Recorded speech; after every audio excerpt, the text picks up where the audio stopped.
Bueno, pues buenas tardes a todos y a todas. Gracias por vuestra asistencia en este evento tan importante de la Asociación Virgen de los Remedios de Villamayor.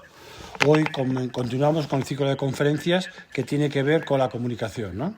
Una comunicación eficaz es importante a todos los niveles, no solo entre padres e hijos, entre la familia, sino también padres, profesores, alumnos y, evidentemente, cuando vamos al médico o a cualquiera de los especialistas sanitarios en los que interpretamos un poco lo que nos pasa.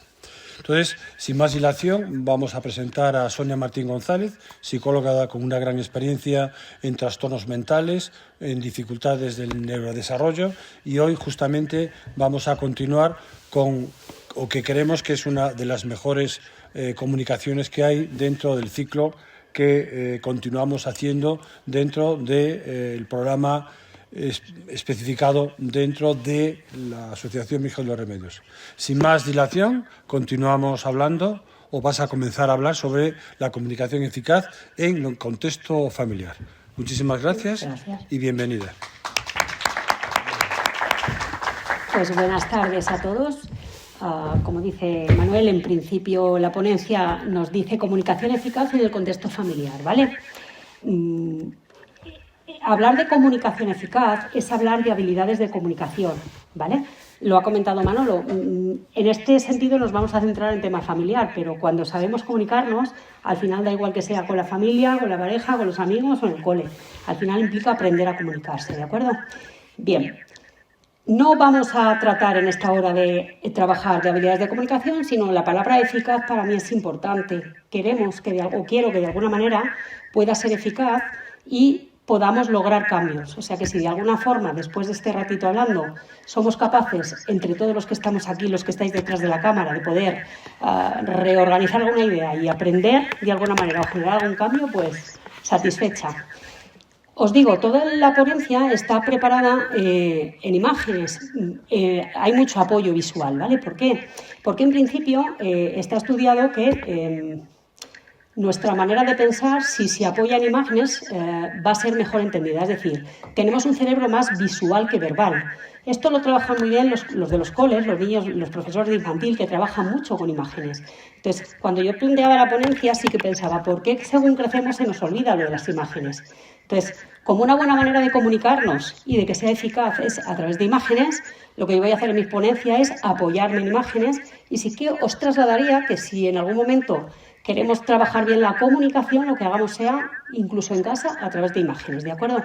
A veces en psicología, cuando trabajamos con niños, sí que nos apoyamos en imágenes, trabajamos con imágenes, les hacemos que tengan de alguna forma las cosas para que les recuerden las imágenes, ¿de acuerdo? Vale, ¿qué vamos a trabajar? Vamos a ver qué no es comunicación, vamos a empezar por ahí, para ver luego qué entendemos todos por comunicación, vamos a ver tipos de comunicación. Llegaremos a algo importante que es la comunicación afectiva, veremos habilidades y acabaremos con unas pequeñas píldoras que podemos llevar a cabo para temas comunicativos, ¿vale? Posiblemente, como el otro día decía Jesús en la charla, no os explique nada nuevo, esto no es una gran teoría, pero sí intentar organizar un poco lo que tenemos ahí, ¿no? Por comunicación. Mirad, empezamos por lo contrario, que es más fácil. ¿Cómo podemos meter la pata cuando nos comunicamos? ¿Vale? Pues mirad, teniendo una comunicación ineficaz. ¿Por qué nos comunicamos de manera ineficaz? Porque tenemos comunicaciones defectuosas o nulas o con errores. Entonces, eso generaría una comunicación ineficaz. Por ejemplo, un dibujo. Es complicado, hay dos personajes y uno dice, es complicado dialogar en tiempos de crisis, porque cada quien interpreta lo que quiere. Eso es una información, es una comunicación. Y la otra persona dice, ¿me estás llamando idiota? Evidentemente hay un problema de comunicación. Yo comunico algo con una idea de que sea una frase, pero el otro atribuye. Entonces, por eso a veces tenemos comunicaciones nulas, con errores, porque malinterpretamos, ¿vale? Que lo iremos viendo. ¿Qué errores podemos tener en comunicación? Pues cosas muy típicas, 3 ideas. A veces hablamos de lo que nos interesa a nosotros y no a la gente, ¿vale? Entonces, si yo llego a casa y estoy contando, como esto es familiar, pues lo aterrizamos. Yo estoy contando algo que me ha pasado en el trabajo y a la gente de mi casa le da igual lo que a mí me ha pasado en el trabajo, al final estoy hablando de lo que me interesa, pero no de lo que le interesa al otro. Ahí habría un error de comunicación, ¿vale? Una segunda idea que se genera mucho en errores comunicativos, pues entender que con un par de ideas son suficientes para que el mensaje llegue. Yo llego, lo suelto y me voy. Y pensamos que llega. ¿Llegará o no llegará? ¿vale? Y la tercera idea es creer que por el simple hecho de que comuniquemos, ya impactamos, ¿vale? Cuando uno cuenta, cuando uno habla y se emociona de lo que cuenta, da por hecho de que es maravilloso, pero es que el resto de la gente a lo mejor no lo es tanto. Entonces eso genera a veces errores comunicativos, ¿vale? Os hago una reflexión personal. En temas de comunicación, ¿algún profesor os dejó huella en algún momento? ¿Algún cajera, por poner alguna cajera que os haya llamado la atención a nivel comunicativo? ¿Algún recepcionista de hotel me impactó por algo? ¿Alguna persona en general? ¿Por qué dejamos huellas las personas? Evidentemente por muchos factores, pero lo que tiene que ver conmigo, traigo a un conocido que nos explicará ahora. Las personas dejamos huella por los procesos comunicativos, y aquí lo tenéis, como decía Coopers, nadie nos recordará por nuestro currículum, sino por nuestra forma de ser. Y parte de nuestra forma de ser tiene que ver con la parte comunicativa, ¿vale? Bien, la comunicación es algo más que palabras, no solo es transmitir, implica emociones. Evidentemente, cuanto más nos podamos emocionar a la hora de comunicar, más fácil será que el mensaje llegue. ¿Vale? Pues siempre uniremos esa parte emocional que tiene que ver con la comunicación. En este sentido, aunque hay emociones, intentaremos comunicarnos no como un presentador de telediario, que vengo, digo el tiempo y me voy, sino que intentaremos que haya una parte más, ¿vale? Bien, ¿qué entendemos por comunicación? Pues lo que todos podéis tener en la cabeza, ¿vale? A nivel general, entendemos que la comunicación va a ser la capacidad que tenemos para enviar, para recibir, para emitir, elaborar ideas, opiniones, actitudes, etcétera. En nuestro caso, para transmitirle a nuestros familiares. Si estamos hablando de un colegio, pues para llegar a los diferentes elementos del colegio, ¿vale? Bien. Hay una imagen, hay una foto en la que tenemos unas especies de piezas de Tetris, en la cabeza de la izquierda, según lo veo yo, y en la otra están bien colocadas. ¿Qué significa esto? Me he comunicado. Cuando yo comunico no se trata de pasar fichas de mi cabeza a la de los demás. Se tratará de pasar fichas y ordenarlas, y que lo que yo pueda contar vaya encajando con todas las casillas que ellas pueden tener o que ellos pueden tener. A nivel familiar es fundamental, ¿vale? Si yo tengo hijos adolescentes, que a veces es difícil comunicarse, pues tendremos que escuchar lo que ellos tienen para intentar encajar lo mío y transmitirles para llegar a un acuerdo, si no será complicado, ¿vale? Bien. ¿Para qué nos comunicamos? Pues os digo, hay dos tipos, el para qué, bueno, tipos de comunicación, ¿vale? Tenemos dos tipos de comunicación que sabemos todos. Hay una parte de comunicación que se refiere a los mensajes orales, que es lo que con mayor frecuencia utilizamos y que tiene lugar en cualquier tipo de conversación. Pero también entendemos por comunicación verbal todo lo que tiene que ver con mensaje escrito, que se transmite en diferentes modalidades, ¿vale? Pero tenemos una comunicación, una parte de la comunicación no verbal, porque la oral y la escrita más o menos la conocemos todos, los que estamos aquí y los que estáis ahí detrás.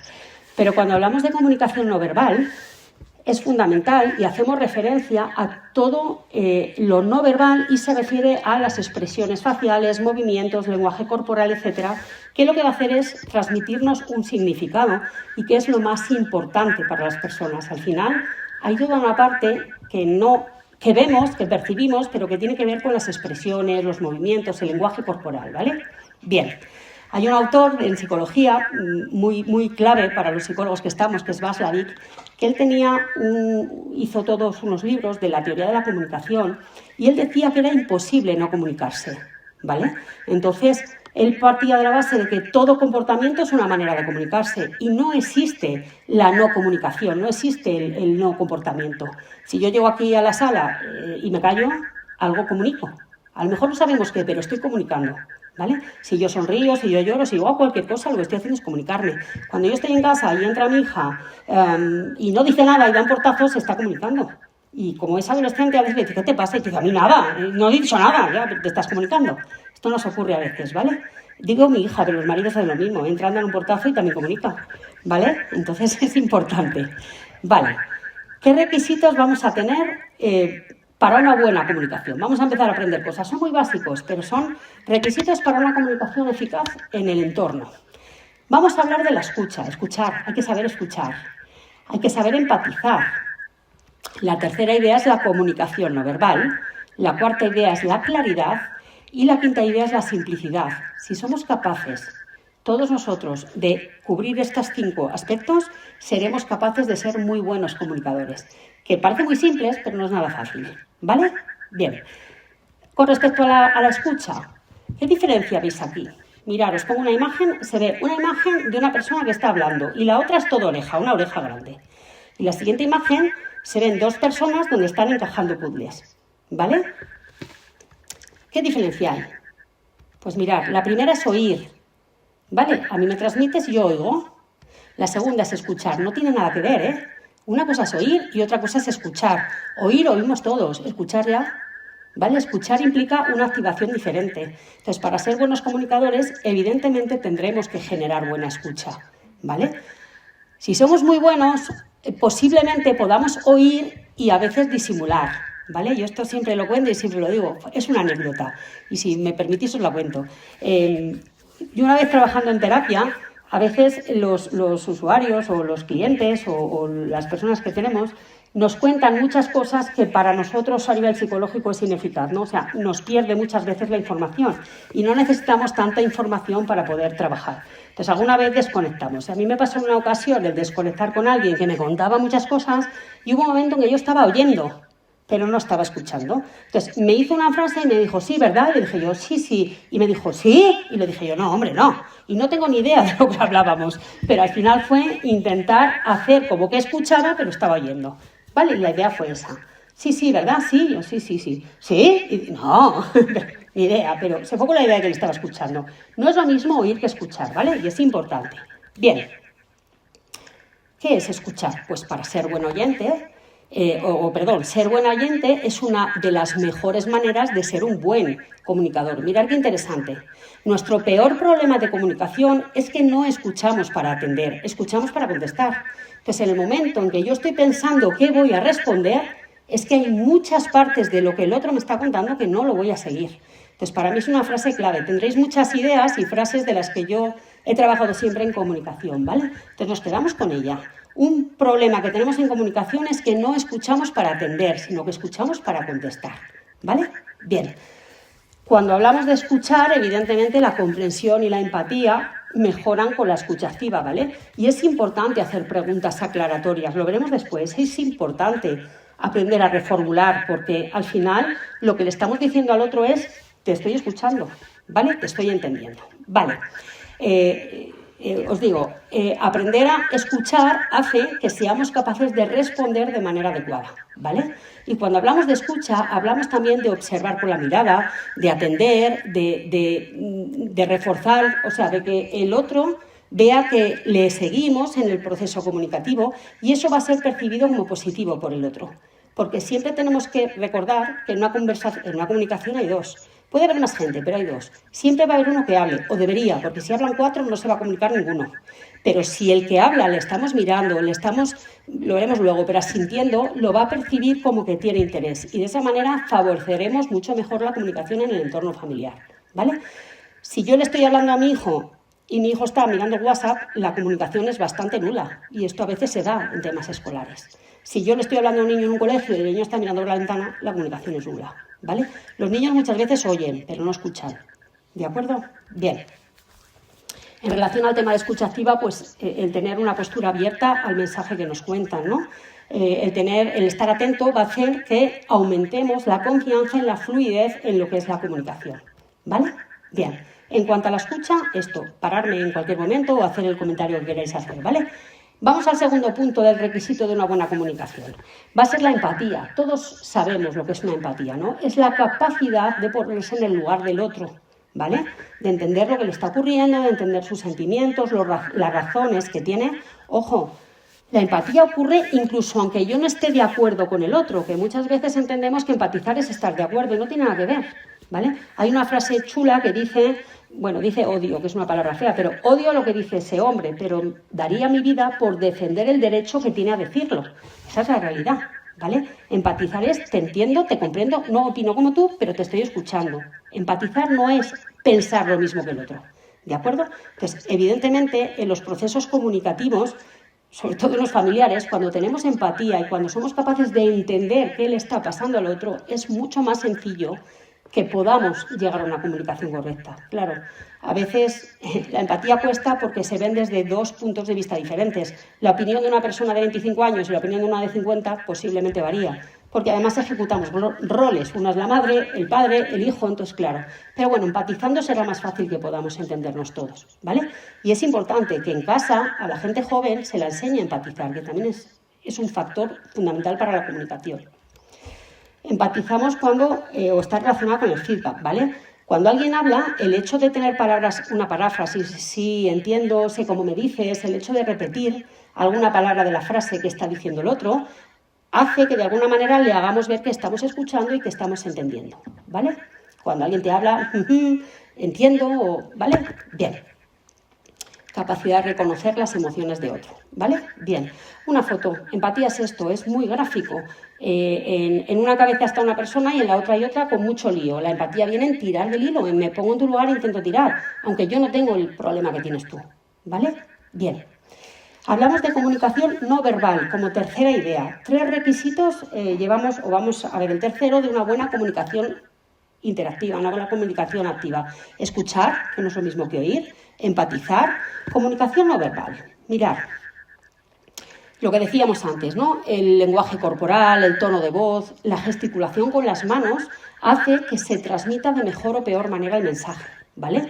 Quiero que veáis lo que decíamos, que todo el mundo tiene comunicación verbal. Este es mi primo, ¿vale? Mi primo Antonio, de pequeño, era gestual, tenía comunicación verbal. Todos los niños tienen comunicación verbal y ahí lo veis en una cantidad de caras que posiblemente podríamos estar definiendo qué expresión o qué interpreta cada una. No está hablando, es una foto, no hay movimiento, pero es expresión no verbal, ¿vale?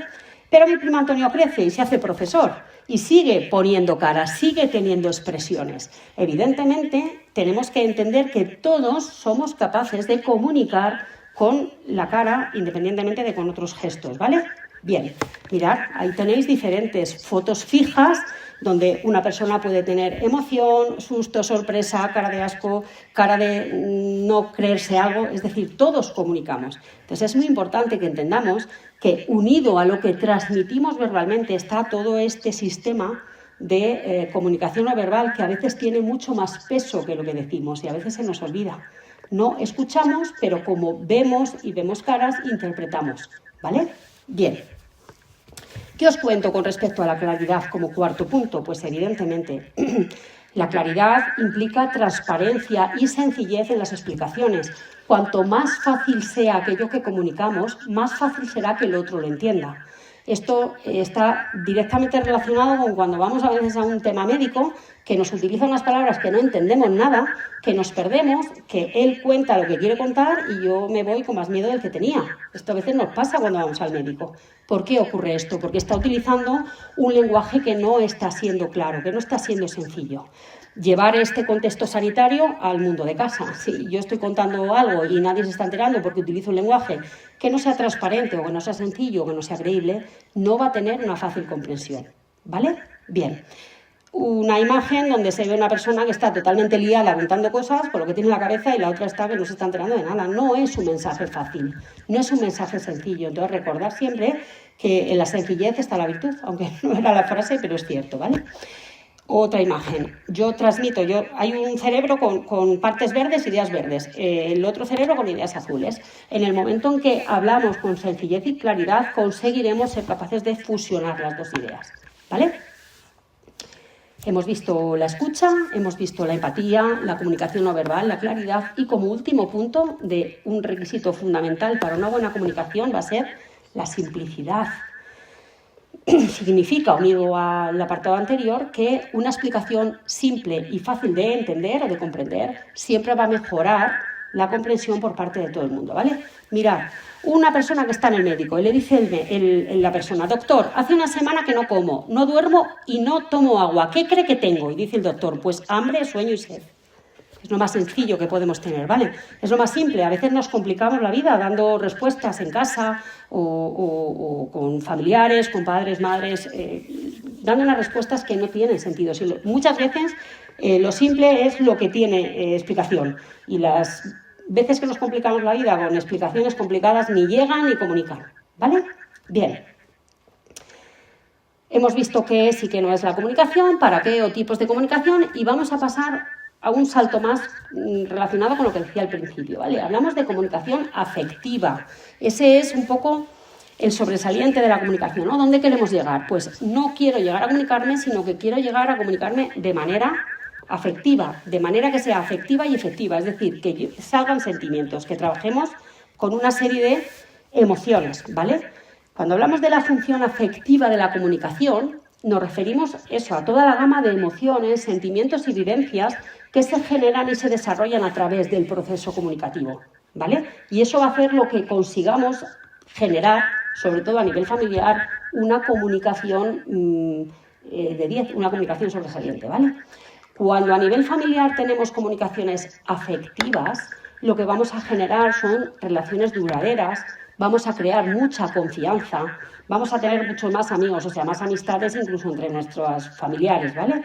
Vamos a superar muchos obstáculos, vamos a generar compromisos y vamos a fidelizar, porque estamos en un nivel superior, no es solo he transmitido, sino que hemos llegado a un tema afectivo, ¿vale? Asociándolo al tema escolar, ¿qué entendemos o qué ideas podemos sacar en un tema de comunicación afectiva? Pues mirar, por ejemplo, una primera idea es que un profesor no tiene que emocionar a los alumnos, esa no es una función. Yo, a lo mejor como madre, en un tema escolar, no tengo que emocionar a mis hijos, sino que si yo me emociono directamente, lo voy a contagiar. O sea, un profesor no tiene que emocionar a los alumnos. Si él se emociona, lo que transmite va a llegar con esa emoción, ¿vale? Si yo me emociono, voy a transmitir emoción. Y es más fácil emocionarme a mí que a los demás. O sea, cuando yo me planteo el objetivo de emocionar a otros, me va a ser muy difícil porque no depende de mí. Si el objetivo es me voy a emocionar yo transmitiendo algo, será más fácil que al transmitirme yo los demás estén, ¿vale? Y si yo espero que los demás se motiven cuando yo no estoy motivado, no voy a conseguir que se motiven de ninguna de las maneras, ¿vale? Pues un poco son paradigmas sencillos, pero que van a conseguir partir de nosotros y hacer que el otro pueda cambiar. Hablando de comunicación y de comunicación afectiva, quiero que veáis que todo está ligado con esas emociones. Estamos diciendo que se trata no de transmitir un conocimiento, o puedo transmitir un conocimiento, pero unido a una emoción, ¿vale? ¿De qué manera puedo yo tener emociones positivas? ¿De qué manera simple, sin pasar por un psicólogo, puedo tener emociones positivas? ¿Y de qué manera puedo contagiarlas? Pues mirad qué sencillo. Teniendo una colección de experiencias positivas. ¿Qué significa esto? Mirad, fotos o recuerdos de momentos felices. Si yo la semana pasada estuve en esta imagen, os aseguro que os voy a emocionar fijo cuando os lo cuente. Porque, lógicamente, para mí supone algo emocionante. Entonces, al contaros mi viaje, os voy a emocionar, ¿vale? Si yo tengo premios que me puedan recordar logros, pues fijaros, fui a una carrera y quedé en la tercera, que no me lo esperaba, que esperaba que llegara el último. Cuando yo tengo premios, me recuerdan y voy a contagiar emociones. Perdón. Cuando yo tengo comentarios de otras personas que para mí me motiven, y yo os he traído dos que para mí son muy motivadores y que utilizo mucho en mi día a día y que a veces en terapia comparto en temas de comunicación. Mirad, el éxito no está en vencer siempre, sino en no desanimarse nunca. Cuando tú tienes ideas que te motivan, las vas a transmitir y al final vas a acabar teniendo esa comunicación afectiva, ¿vale?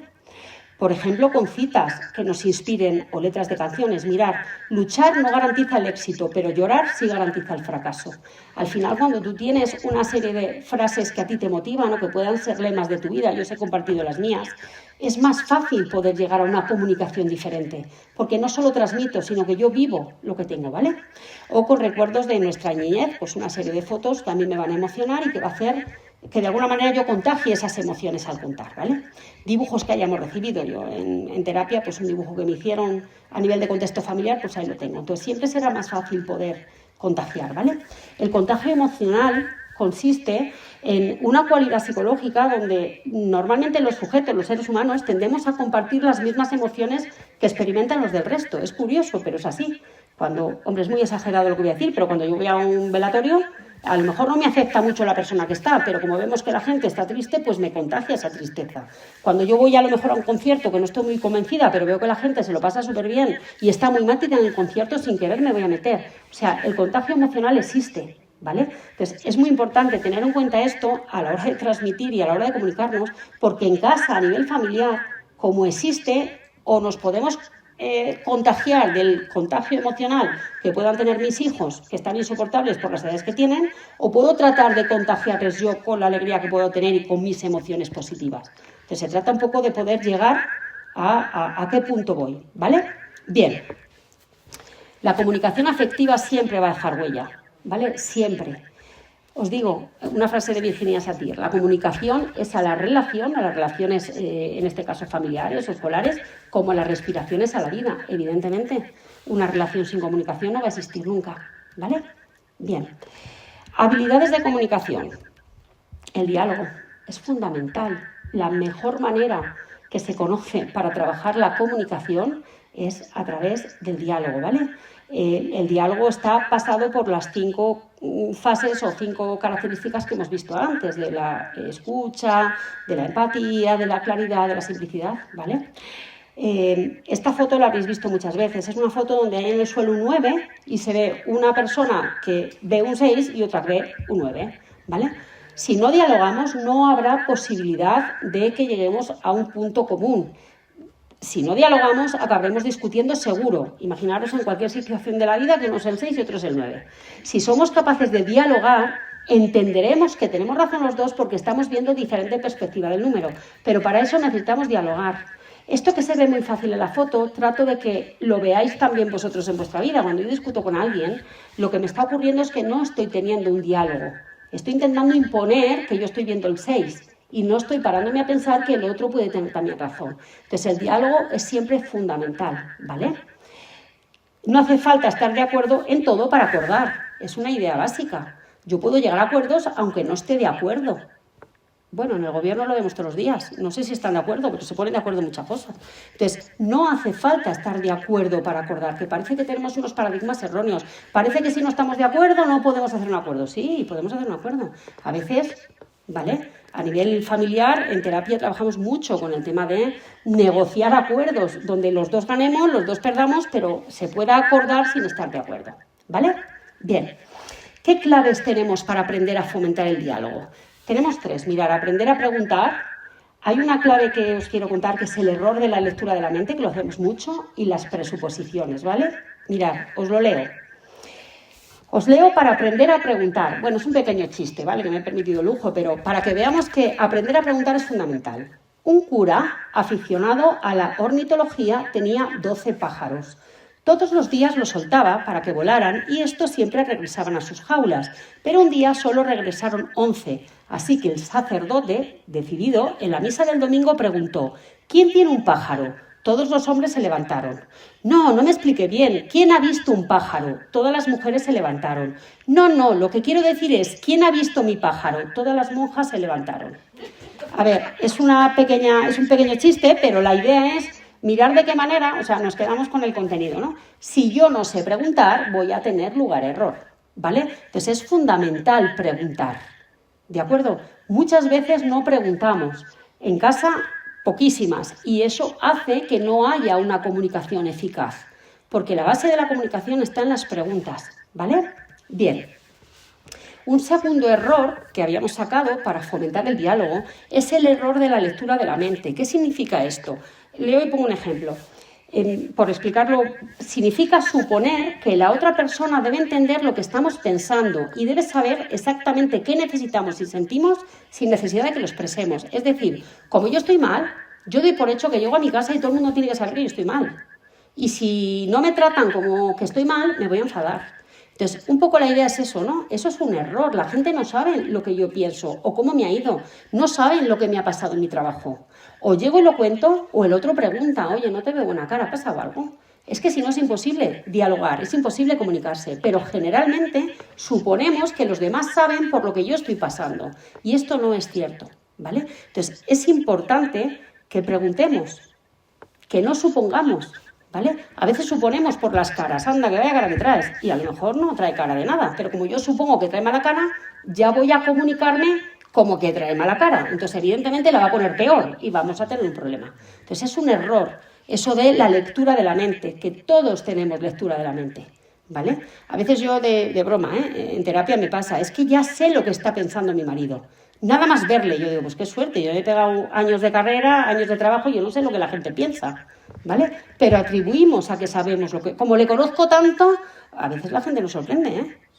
Entonces, vale, como le conozco ya sé lo que piensa. Esta es una frase que utilizamos a veces, ¿de acuerdo? Bien, se nos olvida que igual que conocemos al otro, el otro nos conoce a nosotros. ¿vale? Esto pasa pues a nivel escolar, en los coles y con los directores o a nivel de una empresa con el jefe. Yo oigo muchas veces, es que a mi jefe lo conozco yo bien. Ya, pero igual que tú lo conoces bien, él te conoce a ti. Es que yo a mi hija lo conozco fenomenal, ya, pero es que ella también te conoce a ti. Es que a mi marido sin que hable, ya, pero a lo mejor sin que hables también él. O sea que se nos olvida.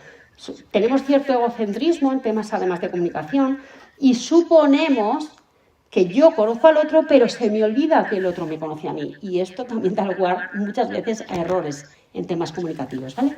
Y una tercera idea para fomentar el diálogo es la no presuposición, ¿vale? Las frases típicas es que yo creía, es que yo pensaba, es que yo me imaginé, eso no va a generar una buena comunicación, ¿vale? Porque si yo creo, me puedo confundir. ¿Vale? Nosotros muchas veces en psicología decimos que pensar es equivocarse, ¿vale? No hay que pensar, hay que preguntar. Mira, es que no sé qué te pasa, es que no sé si he metido la pata. Si yo estoy hablando con alguno de vosotros, de repente os veo una cara rara y yo ya digo, he hecho algo y pienso que he hecho algo, mi conversación se va a ver cambiada, mi diálogo se va a cambiar. Y a lo mejor en ese momento no ha pasado nada, solo que con la persona que yo hablo le da un retortijón y un dolor y ha puesto por eso para la cara. Y no tiene nada que ver conmigo, pero yo ya me voy a condicionar. Pues siempre es más fácil no presuponer y preguntar, ¿ha pasado algo? ¿He dicho algo que te haya molestado? Que eso sí dará lugar al error, o al diálogo, perdón. Si no pregunto, dará lugar al error, ¿vale? Entonces sí que es verdad que acaba el texto diciendo, a buen entendedor pocas palabras es uno de los errores más graves para la comunicación. Es preferible a buen entendedor muchas preguntas, ¿vale? Preguntar, que no va a pasar nada y que será la mejor manera en la que yo entienda al otro, ¿vale? En temas de comunicación, mirar qué idea más buena. Yo soy responsable de lo que digo, no de lo que entiendas, ¿vale? Aquí si estamos 15 personas, yo he transmitido para los 15 lo mismo, pero posiblemente lo que entiendáis unos, otros y otros pueda variar o cada uno se queda con una idea. Entonces, ojo, yo respondo de lo que yo digo, ya, lo que entiendas, y esto a veces ocurre, ¿vale? Mirad, un paradigma para mí fundamental en comunicación. Entre lo que pienso, lo que quiero decir, lo que creo decir y lo que digo, lo que quieres oír, lo que oyes, lo que crees entender, lo que quieres entender y lo que entiendes, hay 9 posibilidades de no entenderse y se dan todos los días. Entonces, fijaros la cantidad de variables. Es una cosa tan sencilla como que aparentemente todos sabemos comunicar, pero ahí tenéis 9 posibilidades de error y se nos dan siempre. En casa, muchas veces, ¿vale? Bien. ¿Cuál es el triángulo mágico? Pues la idea mágica es, hay que saber escuchar, hay que tener empatía y hay que saber preguntar. Eso generará una claridad y una comunicación eficaz. Parece fácil, es complicado llevarlo a cabo a veces, ¿vale? Bien. Última idea, pues vamos a ver unas pequeñas píldoras en el éxito de la comunicación, ¿vale? De todo lo que he dicho, una especie de resumen. Mirad, hay que convertirse en un buen oyente. Si sabemos escuchar, aprenderemos a tener o tendremos más posibilidades de éxito comunicativo. Vamos a intentar no interrumpir o no hablar a la vez que el otro, porque ahí nos estará ocurriendo que estoy pensando en la respuesta, no te estoy escuchando, ¿vale? Bien, no pasa nada en que hay un tiempo. Me hablan, espero y luego contesto. Tengo tiempo a procesar, ¿vale? Vamos a hacer paráfrasis. Sí, te entiendo. Es una manera de entender o de decirle que le estamos escuchando, ¿vale? Vamos a utilizar escuchas activas. Vamos a tener contacto visual. Mirar a los ojos es importante. Mirar es fundamental. A veces nos da miedo mirar. Nos impone. Parece que dentro de nuestra zona de seguridad nos invade y no necesariamente. Claro, hay miradas que matan, cuidado, depende de cómo miremos. Si a mí me miran atravesado, lo mismo prefiero que no me miren. Pero en general, cuando queremos un diálogo comunicativo, el hecho de mirar, el contacto visual ayuda y va a generar una comunicación de calidad. Vamos a trabajar la positividad, ¿vale? Hay gente que es negativa en todo lo que le cuentes te lo lleva a lo negativo, pues es que no va a generar diálogo, es una actitud. Vamos a intentar sacar lo positivo de todo. Vamos a intentar incluir al interlocutor o a los interlocutores en soluciones. Entonces tu idea era, aunque la mía haya sido, es una manera de, o fulanito dice, menganito opina y yo, con las 3 que hacemos, ¿vale? Eso es diálogo, ¿vale? Vamos a tener respeto por nosotros y por el otro y sobre todo en situaciones delicadas. Hay comunicaciones sencillas, diálogos sencillos y hay otras muy complicadas. Pues en las peores, más respeto, ¿vale? Vamos a hacer siempre preguntas objetivas y claras. preguntas objetivas, ¿vale? Ideas de terapia. Yo siempre digo, yo nunca juzgo a las personas, juzgo los comportamientos. Yo le puedo decir a alguien, has tenido un comportamiento muy egoísta, no le diré eres una persona egoísta. A eso me refiero. Vamos a que sean preguntas y con ideas objetivas. Vamos a intentar no ser subjetivos, ¿vale? Mira, no te he entendido bien, ¿esto te referías a...? ¿De acuerdo? Porque a mí me dicen, pero lo que yo entiendo es otra cosa. Entonces, ¿me estás queriendo decir esto? No sé si te he entendido bien, ¿vale? Y ahí aseguraremos diálogos. Vamos a tener cuidado con el tono de voz. A veces somos muy invasivos o lo son. Entonces vamos a intentar tener un tono de voz agradable que invite, que facilite el diálogo, sobre todo en temas de casa, ¿vale? El tono de voz es fundamental, ¿vale? Vamos a criticar de manera objetiva, ¿vale? Lo que os decía antes, vamos a criticar comportamientos inadecuados, no personas. Vamos a trabajar un poco sobre lo que es el respeto. Vamos a utilizar ejemplos. A veces me cuesta explicarme, pero si pongo ejemplos será más fácil poderme entender. Evitar los peros, son mortales, ¿eh? Cuando alguien te dice, mira, me gusta mucho, pero ya te anula todo lo anterior. Las teorías de los peros son terribles, el pero anula todo, entonces vamos a intentar evitarlo, ¿vale? A veces, aunque nos cuesta, mira, lo que tú dices, y sin embargo yo creo que duele menos, pero es que los peros son, eres maravillosa, pero te dejo plantada. Pues me da igual la maravilla primera, ¿vale? No vamos a ponernos a la defensiva, no nos ataca la gente en general, pero muchas veces nos sentimos atacados y ahí se acaba el diálogo y vamos a intentar tener empatía, ¿vale? Acabo por tiempo, que creo que había un ratito de conversación. Os digo, una reflexión para vosotros. Plantearos, cuando yo hablo, hago monólogos o me dedico a dialogar. O sea, vengo yo aquí a contar mi libro o me dedico a escuchar lo que dicen los demás, intento ampliar mis conocimientos o mi idea y luego respondo.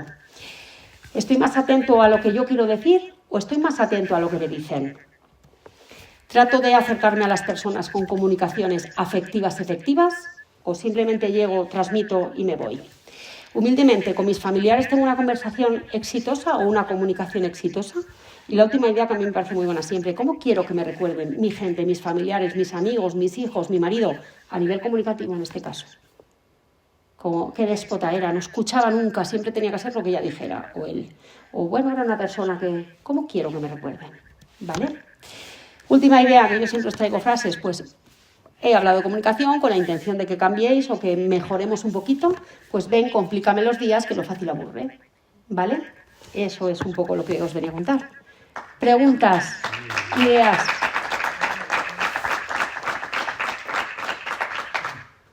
No me he movido, está aquí quieta para que no tuvieras que trabajar con la cámara.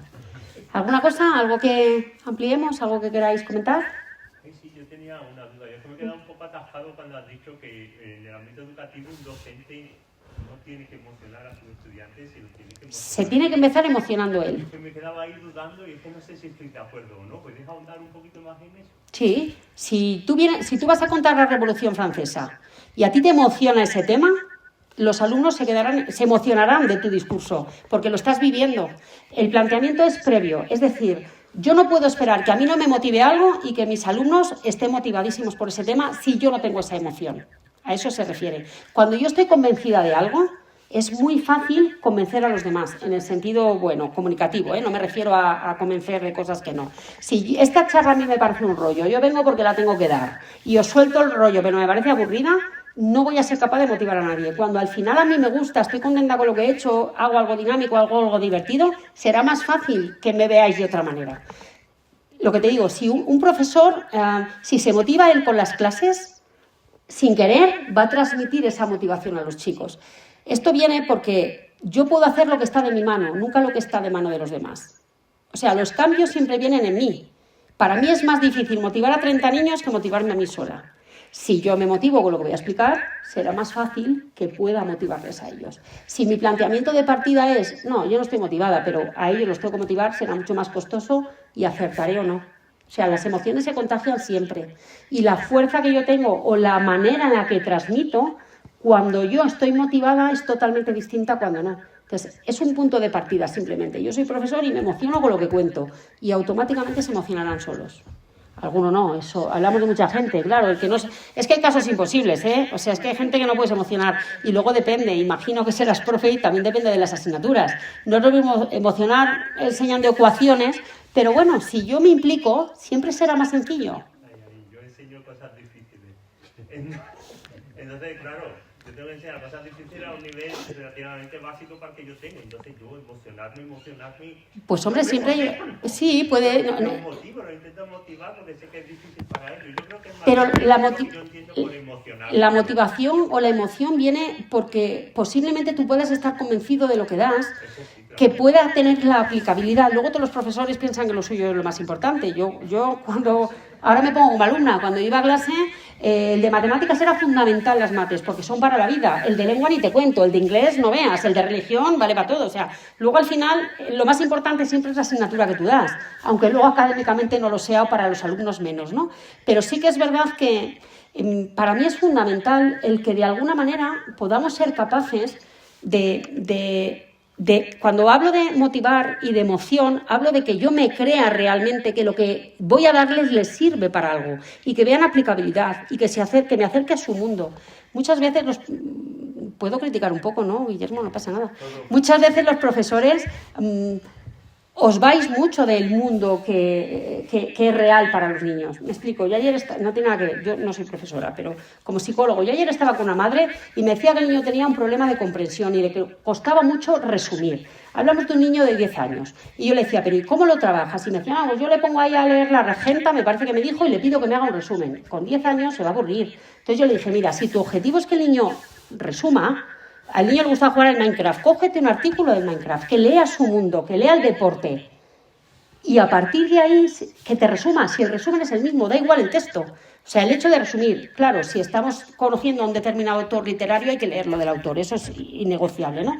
Pero a veces nos empeñamos en poner ciertas cosas, entonces me refiero a esa motivación, ¿no? A la motivación de entender que hay que llegar a su mundo, que hay que... Sí, yo te entiendo. Si yo en el fondo doy matemáticas a gente que no le gustan las matemáticas. Pues eso es fantástico. La mayoría. Entonces, es un tema de definición de lo que es la emoción, porque yo cuando doy clases sé que los tengo que motivar, me tengo que acercar, porque es que tienen un trauma gordo con la matemática. Yo te entiendo porque yo soy de las del trauma. Un trauma gordísimo. Yo soy de las del trauma. Claro, pero yo pensaba, pues yo emocionarme, hombre, la verdad. ¿Te puedes emocionar? ¿Has leído el libro del diablo de los números? Lo he ojeado, sí. Pues léetelo, no lo ojes. Saca resúmenes del libro. Es una pasada porque al final, incluso con el libro, eres capaz de contar alguna cosa y de emocionarles a ellos. Sí, si yo a ellos los emociono y tengo buenos resultados. A ver, que no vas a llegar a todos, ¿eh? Sí, te tienes que emocionar con tu asignatura. Hazme caso, que será más fácil. Por eso elegiste esa asignatura. Si tú consigues lo que te propones, para ti tiene que ser un éxito. Sí, está bien, ¿sabes? Pero yo dando clases no me veo como muy emocionado. Luego se motivan y demás, ¿sabes? Pues entonces estás más emocionado de lo que piensas. Puede ser que sea un matiz en la palabra, no, y cada uno entiende por qué. Claro, por eso te decía, hablo de emoción a que le intentes buscar aplicabilidad, a que tú digas, joder, esto me lo voy a currar para que les llegue. A lo mejor a ti no te ha pasado. Yo si diera matemáticas, que no las podría dar nunca, sería maravillosa, porque como nunca he entendido las matemáticas, creo que lo haría tan fácil para que lo entendiera todo el mundo. Pero yo tengo un recuerdo. A mí me dio clase de matemáticas una monja. Yo estudiaba en un colegio de monjas. Y no se me olvida, llegó una vez y dijo, vamos a rezar, que era una cosa que no nos motivaba a nadie con la edad que teníamos. Y de repente dice, venga, vamos a pasar a las derivadas. Y se puso a explicarlas igual que rezó. Entonces, a mí es una cosa que nunca he entendido las derivadas, pero creo que vino de aquello. O sea, al final, eso no es emoción. Evidentemente, vamos a intentar aplicar lo máximo posible. Y es verdad que en el libro, el que has ojeado, que yo me lo leí para entender muchas cosas y me valió, te das cuenta de la aplicabilidad y que a veces las matemáticas precisamente es una asignatura que se puede explicar de muchas formas y que tiene mucha coherencia en muchas cosas y nunca nos explican la coherencia. Entonces, evidentemente, si yo en bachillerato en BUP era una fracasada de matemáticas porque ni de la suma saqué beneficio. Claro, entonces la motivación viene por ahí, ¿sabes? La motivación viene en que tú estés convencido, que tú intentes llegar. Evidentemente en una clase de 15 ya te digo que hay unos cuantos que le va a dar lo mismo y hay casos imposibles, o sea, que no somos perfectos. Pero será más fácil si tú tienes la posibilidad de... Fue hace muchos años, pero para que veas si no tiene nada que ver. Yo recuerdo una clase magistral de un profesor que se le ocurrió la Revolución Francesa. A mí me la explicó un profesor que estaba emocionado, nos bajó las ventanas a todos y empezó a contar que éramos palomas de la paz. Él tenía un sonido parecido al del micro, ¿no? Y él decía, vamos sobrevolando Francia de aquellas épocas, imaginaros. Y él empezó a contar la película de lo que veía. Estábamos todos con los ojos cerrados y no se durmió nadie en esa época. Y yo creo, porque lo hemos hablado hace poco, los compañeros que yo tengo, te estoy hablando de la academia, recordamos esa clase en la Revolución Francesa. Al final, un profesor de historia me puede decir, ¿cómo explico yo? ¿Cómo me emociono yo con la Revolución Francesa? Pues mira de qué manera. O sea, al final es meterles en un cuento, esa es la emoción. Y las matemáticas tienen un cuento, el diablo de los números. Entonces, ¿sabes? A eso se refiere. También hay que buscar estrategias. Las matemáticas, la lengua y la religión se puede explicar de muchas maneras. De que sea más cercano a tu forma de ser y a tus conocimientos, te vas a emocionar mucho más. Sí, pues en la parte de las matemáticas también doy didáctica relativa a las matemáticas. Sé de lo que dices, yo lo intento en clase, pero yo personalmente, o sea, yo mucho emoción no, porque... Pues empieza a emocionarte. Porque luego tengo buenos resultados con ellos y demás. Supongo que Pues entonces estarás emocionado, si no... entre lo que es Sí. emocionante. Emocionar es vivir la asignatura, es creer que puedes llegar, es creer que puedes convencerles en cuanto a aprendizajes y es estar convencido de que con un método o con otro lo que estás dando les vale para algo. Eso es la emoción. Diferente a cuando uno va a un concierto de una superestrella. Es una emoción distinta, claro. O sea, Ya la asignatura ya estás emocionado. El hecho de ser profesor y de enseñar es una... Yo me jubilaba mañana. Si pudiera. Pero eso es otro tema diferente. Pero tú ya te estás soltando y estás poniendo... evidentemente la emoción de la jubilación no tiene nada que ver con la emoción de ir a la clase. O sea, son dos emociones distintas, sí. Por eso digo, la palabra emoción entiéndemela en un tema académico. En contagiar emociones en la vale que, ¿sabes? No es lo mismo emocionarse en un examen que cuando tienes un hijo, evidentemente. Pero, ¿me entiendes? No es poner un poco esa parte. Esa parte emocional es fundamental para transmitir. Y en casa más, ¿eh? Ya no solo en matemáticas, en casa.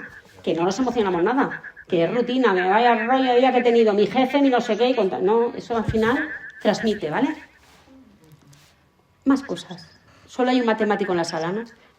Esto, cuando tú estás, por ejemplo, de presidente de oposiciones, en este caso es el que más se da. Es decir, que hay muchas veces que van los profesores o los futuros profesores al tribunal y es que no comunican. Es que tal momento ves que no comunican, que ves que uno se levanta, que el otro no sé qué. Eso es...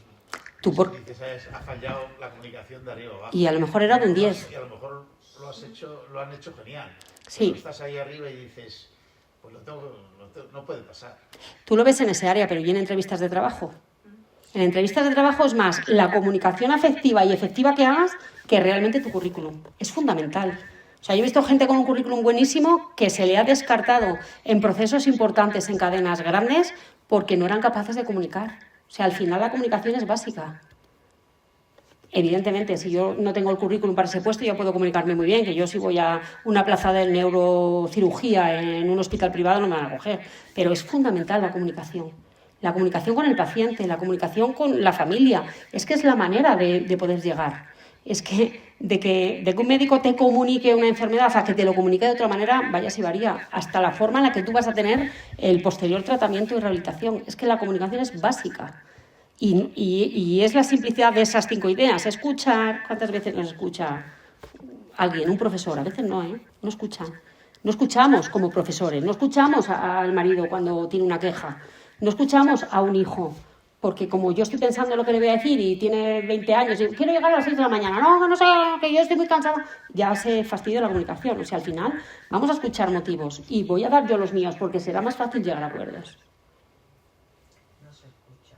Yo creo que solo es hablar, pero que no escuchamos. Por eso no llegamos. No llegamos, y ya estás pensando lo que tú dices, la respuesta.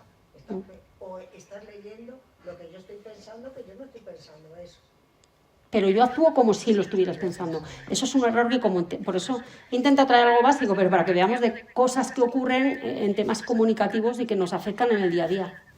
¿Y qué opinas de las redes sociales y los móviles en la comunicación? Pero es que eso es una comunicación distinta. Quiero decir, yo he hablado de una comunicación entre los... Digo, A ver... esa comunicación que hablas tú. Es que las redes sociales no llevan toda la parte no verbal de la que estamos hablando. Las redes sociales son medios de comunicación, no es una manera de comunicarte, son medios. Entonces, ¿yo qué opino? Pues, como todo, yo creo que un buen uso en una red social es maravillosa, porque hoy en día las redes sociales hacen que nos conozcan en diferentes aspectos, en eso muy bueno. En el momento en que empezamos ya a caer en situaciones donde las redes sociales se desvirtúan, se utilizan para lo que no es que es como todo. Había una frase, ¿cómo era? ¿Cómo decía? El teléfono sirve para cortar distancias, no para alargar, ¿cómo era? No para alargar conversaciones, ¿no? Al final, claro, si desvirtuamos, las redes sociales son maravillosas cuando tienen el uso que tienen y le damos la aplicación para lo que tiene la aplicación. Si yo tengo como medio de comunicación con mi familia el WhatsApp, pues te digo que no. Que en un momento dado me valga y me ayude, fantástico. Pero en un momento dado, no como base. Y hay mucha gente que tiene como maneras de comunicarse los medios. Eso y están en la casa y se están comunicando con WhatsApp. Yo es que eso no lo entiendo. Pues yo me pasa. Que eso es negativo. Porque el sofá y el otro al lado. Eso y se están contestando con. Pero ¿qué manera es esa, estando físicamente en una misma sala, se están comunicando con WhatsApp? A mí más que en el tema que tú dices, que también me ocurre la reflexión cuando voy por la calle, veo un grupo de chicos, 16 años, y están 5 alrededor de un banco, y están los 5 con el móvil, y yo digo, ¿hablarán entre ellos o han quedado para hablar con otros que hay fuera? Entonces, generalmente, evidentemente eso, pues no hace falta mucho para interpretar que eso al final les va a llevar a errores, porque al final van a tener un problema comunicativo grande, evidentemente, ¿vale? Entonces, Guillermo, bien usadas, pues fenomenal. Fuera de contexto y en un tema comunicativo no sirve. O sea, si a mí me preparas alguna y me pides perdón por Instagram, no me va a valer. Al final, las cosas son para lo que son. O si te tienes que declarar ahora que viene San Valentín por Facebook, pues es que no es lo suyo. Entonces, claro, ahí es donde, ¿para qué valen? No, valen para lo que valen, para publicitar, para llegar a medios, para dar ayudas. O sea, la parte de... Yo entiendo que los psicólogos emergencistas sea una manera de difusión, o cuando pasó lo de la Dana, las redes sociales ayudaron a una serie de cosas, perfecto, pero ya, no como manera... Una cosa es la comunicación a nivel periodístico de etcétera, y otra cosa es la comunicación eficaz y efectiva, ¿vale? El físico, la empatía y todo eso, si te estás comunicando es lo que vale. Claro. No es por un WhatsApp que no sabes cómo. Tú pones un bobo en un grupo, ya los chavales en los talleres, en los centros escolares, lo digo siempre, ponéis un bobo en un grupo de clase y no saben si le has dicho de bobo. Bobo, ¿cómo lo has dicho? ¿Cómo has dicho ese bobo? Entonces, y ahí digo bobo por decirlo más suave que se puede decir. Claro. Sueltas un gordo, un gafotas y ya creas un trauma si le saltan otros 20 encima de la clase. No lleva tono, no lleva verbalización, el tono es fundamental. Lo mínimo, la mínima discusión que tengáis, tirar de teléfono o en persona, pero el tono de voz, porque si no escuchas eso, no tienes nada. Sí. Se ha perdido mucho en la comunicación. Sí. Pero en clase y en todos los medios sociales se ha perdido mucho la comunicación verdadera, la efectiva. Evidentemente. Bueno, veremos qué ocurre y veremos cómo reconducirlo. Al final habrá una reconducción de todo, ¿no? De alguna manera habrá que... Habrá que revolver a donde estábamos. Hay muchas interferencias, ¿verdad? Entre la comunicación. Ah, me decía a mí, pensé que hablaba con Hay muchas interferencias entre la comunicación que hace que no llegue el mensaje y que se pueda confundir.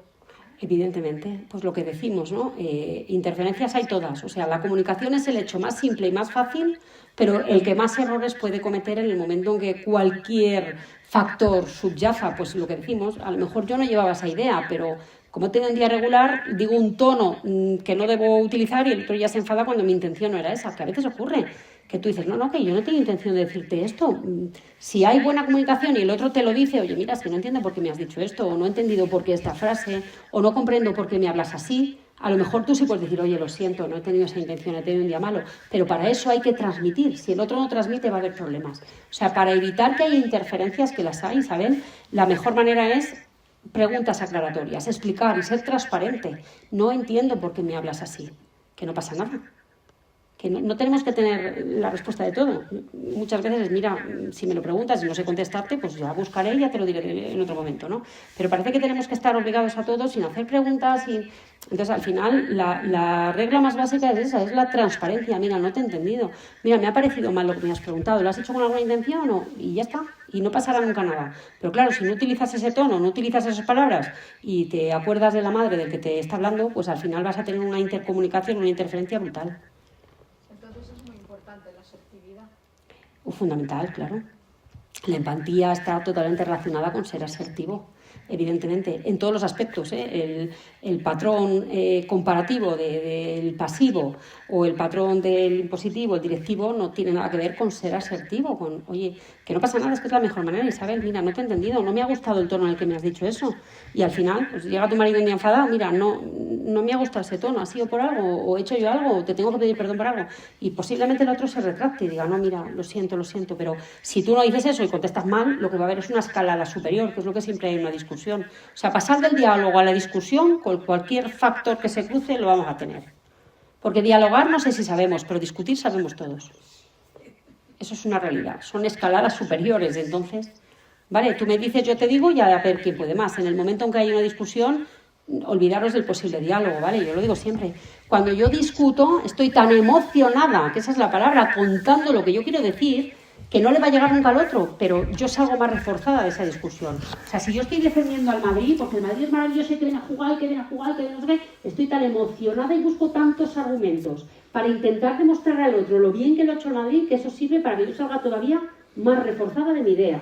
El otro que ha hecho, que es del Barça, se ha cerrado en banda, es que no te están escuchando. Y cuanto más le argumentas, más está buscando él la contraargumento del Barça. Entonces, no va a haber acuerdo jamás. Las discusiones son escaladas superiores siempre. Y salen para que cada uno, o sea, sirven para que cada uno salga más convencido. Al final se trata de intentar dialogar. ¿Por qué crees que el Madrid ha hecho? ¿Por qué crees tú que el Barça? Llegaremos a un acuerdo. Pero en el momento en que hay una discusión, olvidaros. Ya no hay posibilidad de diálogo. Y luego es muy difícil pedir disculpas. Bueno, es otro tema comunicativo, no estamos preparados. Por la cultura, la formación, yo qué sé, es muy difícil. Pero luego, cuando lo consigues, te quedas más a gusto.